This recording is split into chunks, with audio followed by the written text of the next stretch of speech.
You can see I'm just basically behind the driver's side wheel, and the fuel filter is about 18 inches in underneath the car right here.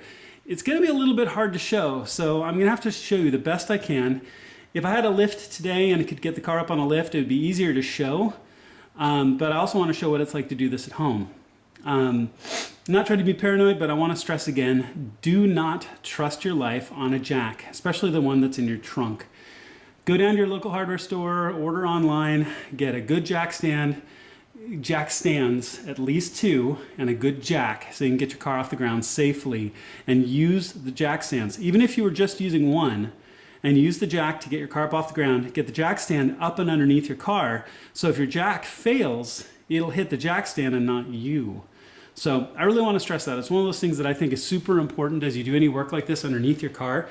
If you don't have an opportunity to use a full lift, like I've done in some other projects, like I've done with my partner, the self-serve garage in Tacoma, use a lift if you can. It's probably worth it to rent one for the day. Get your car off the ground safely, all the way up above your head, and you can do this work even faster. If you're going to do it at home, which I wanted to show for once, you can do it with jacks and jack stands pretty simply right here.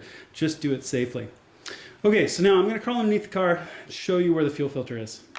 So I'm going to try to pan slowly so you can see. Here we are looking at the driver's side tire. You can see my light. As we come underneath the car, right here, you can see this is the cover for your fuel filter right here. There's a couple of bolts here and here that we're going to take off.